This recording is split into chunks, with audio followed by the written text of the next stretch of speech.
రేవంత్ రెడ్డి గారు మా lifes zero value చేస్తా అంటున్నారు. జీరో వాల్యూ అంటే ఏంటండి?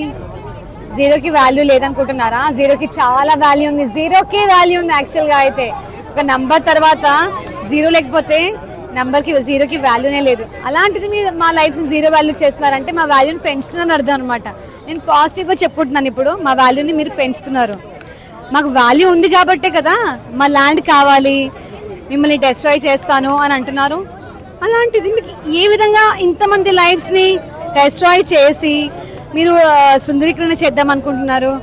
గాంధీ గారి తత్వము మీరు ఒక్కడైనా పాటించారా? అసలు ఈ హైదరాబాద్ నిండా మొత్తం మంది విగ్రహాలే ఉన్నాయి. ఒక్కసారి మీరు ట్యాంక్ బండ్ టూర్ వేసుకున్నారు అనుకోండి, మీకు తెలుస్తుంది, చూస్తారు.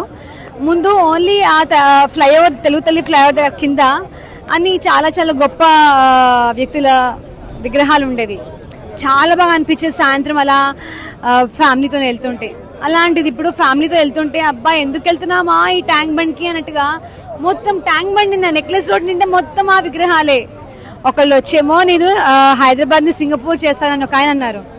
ఇంకొక ఆయన వచ్చేనేమో నేను వరల్డ్ వైడ్గా మీ హైదరాబాద్ని నేమ్ తెప్పిస్తా అంటున్నారు, పేరు తెప్పిస్తా అని. ఏ విధంగా మీరు హైదరాబాద్కి మంచి చేయాలనుకుంటున్నారు? చేయండి, ప్రాజెక్ట్స్ చేయండి, మంచి మంచి ప్రాజెక్ట్స్ చేయాలి. మేము కూడా చాలా ప్రౌడ్గా ఫీల్ అవుతాం, వావ్ హైదరాబాద్ అనుకుంటాము. అలాంటిది మీరు ఒక్క లైఫ్ని కాదండి, ఇక్కడ 450 లైఫ్స్ ఉన్నాయి. వాటిని పణంగా పెట్టి నేను గాంధీ సరోవర్ ప్రాజెక్ట్ చేస్తా అంటున్నారు. సో ఒక్కసారి మీకు మీరే ఆలోచించండి, యామ్ ఐ డూయింగ్ రైట్? నేను కరెక్ట్గా చేస్తున్నానా నా పని నేను అని ఒక్కసారి ఆలోచించండి. ఆలోచిస్తే మీరు ఇలాంటి పనులు చేసి ఉండరు. గాంధీ గారు ఏమైనా వచ్చి రేవంత్ నా కోసం ప్లీజ్ గాంధీ ప్రాజెక్ట్ చేయి నాన్న అని అన్నారా? లేదు కదా. ఆయన ఇప్పుడు కనుక మేబీ ఉండి ఉండరు. ఇలా నేను అనుకుంటున్నాను గాడ్సే లాంటి వాళ్ళు కావాలి ఇప్పుడు అని, సో దాట్ కరెక్ట్గా సమాధానం ఇస్తారు వాళ్ళు వచ్చి.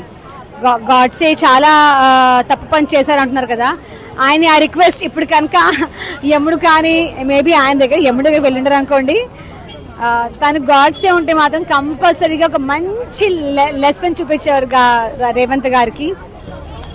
అహింసో పరమో ధర్మ అంటారు. హింస లేని రాజ్యం కావాలి మాకు. ఇప్పటికే చాలా లేడీస్ చాలా విధంగా కుంగిపోయి ఉన్నాము. డిఫరెంట్గా అవుతున్నాయి లేడీస్ వల్ల. నేను కొన్ని మెన్షన్ చేయదలుచుకోలేదు మీడియా పరంగా. లేడీస్కి వాల్యూ ఇస్తున్నారు, అలాంటిది మమ్మల్ని జీరో వాల్యూ చేస్తా అంటున్నారు. ట్రాన్స్పోర్ట్ బస్సెస్లో మాకు ఫ్రీ టికెట్ లేకుండా ప్రయాణించమని అంటున్నారు. మాకు అలాంటివి అవసరం లేవండి. లైఫ్స్ని బాగు చేయండి, సొంతంగా ఏదైనా ఆలోచించండి, బుర్రలని ఆలోచనలు పెట్టుకోకండి. మేబీ మీరు స్కూల్లో సరిగ్గా చదువుకోవాలనుకుంటాను, ఏదో సర్టిఫికెట్స్ పెట్టి ఏదో నడిపించాలనుకుంటాను. నేను యాజ్ అ టీచర్ నేను చెప్తున్నాను, రేవంత్ రెడ్డి గారు ప్లీజ్ మా స్కూల్కి రండి, స్కూల్ జాయిన్ అవ్వండి. నేను మా పిల్లలతో పాఠాలు చెప్పిస్తాను. నాతో కాదు, నేను చెప్పని పాఠాలు నా పిల్లలతో పాఠాలు చెప్పిస్తాను. ఎలా ఒక ఈ మన లైఫ్స్ని బాగు చేయాలా అనేది. లైఫ్స్ని చెడగొట్టడం అనేది చాలా ఈజీ అండి. మనం అనుకుంటాం కదా సొంత ఇంటి కళ నెరవేరింది అని అంటే, సొంత ఇంటి కళ అని ఎందుకు అనుకుంటామని చెప్పండి, ఇది ఒక డ్రీమ్ కదా. ఎంతో కష్టపడి హస్బెండ్ అండ్ వైఫ్ పైసా కూడా పెట్టుకొని ఒక ఇల్లు కట్టుకున్న తర్వాత చాలా ఈజీగా నీకు ఇంత టైం ఇచ్చేస్తాను, ఈ టైంలో నువ్వు ఖాళీ చేసి వెళ్ళిపో, నీకంటూ కొంచెం కాంపన్సేషన్ ఇస్తాను అంటే ఎలా వెళ్ళిపోతారు?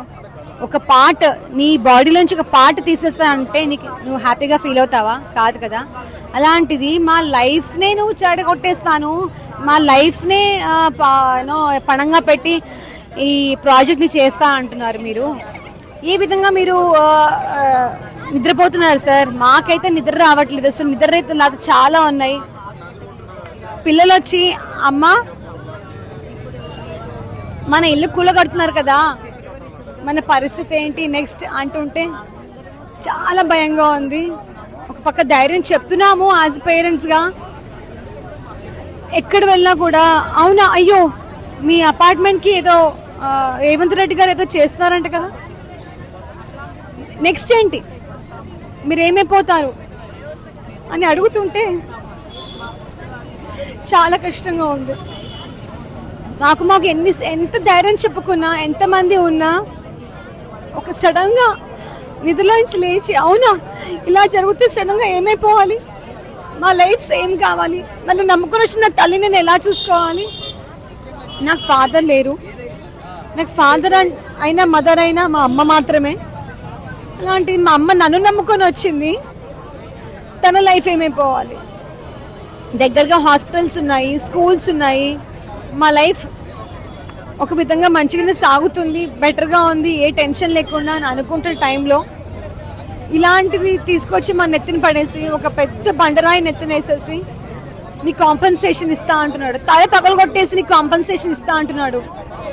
వెనక నుంచి పొడి చేసి నేను వెనక నుంచి మెడిసిన్ ఇస్తా అంటున్నారు. పనికొస్తుందా అండి? ప్రాణం పోయిన తర్వాత ప్రాణం పోస్తా అంటే ఎక్కడ న్యాయం అండి చెప్పండి. Please try to understand the problem. ఇంకా మీరు అని పిలుస్తున్నామంటే ఏదో కొంచెమైనా మీ మీద నమ్మకం ఉంది సార్. మీరు మా లైఫ్ని కొంచెం మీరు పట్టించుకోండి. మీకు అనేది వాల్యూ ఇంకా ఇస్తున్నాం కాబట్టి సైలెంట్గా ప్రొటెస్ట్ చేస్తున్నాము. ఇది రోడ్డు మీదకి తీసుకొచ్చారు మీరు మా లైఫ్ని. మీరు అసలు మేము ఎవరో తెలీదు, మధుపాక్రిజ్ అంటే ఏంటో తెలీదు, అలాంటిది మధుపాక్రిజ్ ఫేమస్ చేసేస్తారు సార్. మా లైఫ్ని కూడా రోడ్డు మీదకి ఈడ్ చేస్తున్నారు. దయచేసి మా అందరి మొర ఆలకించండి, మమ్మల్ని మా లైఫ్స్ బతకనివ్వండి. పేదల గవర్నమెంట్ అంటే ఏమైనా చేశారా సార్? పోనీ పేదలకి మీరు పోనీ పేదలకి ఏమైనా చేసి ఉంటే మేము బాగుంటుంది. ఎవరికి ఏమీ న్యాయం చేయకుండా ఎందుకు సార్ అందరు ఉసురు పోసుకుంటున్నారు? మీరు చల్లగా బతకాలి, మీరు సీఎం అని మేము మిమ్మల్ని ఎన్నుకొని మీ మీద నమ్మకం పెట్టుకుంటే మీరే అలాంటిది వచ్చి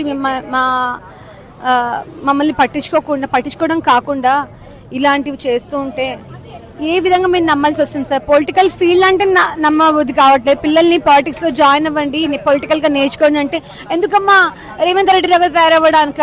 వద్దమ్మా, మాకు మాత్రం పాలిటిక్స్ వద్దమ్మా అనేలాగా తయారు చేస్తున్నారు. ప్లీజ్ సార్ కొంచెం ఆలోచించండి. ఇంతమంది లైఫ్స్ మీరు ఉసురు పోసుకోకండి.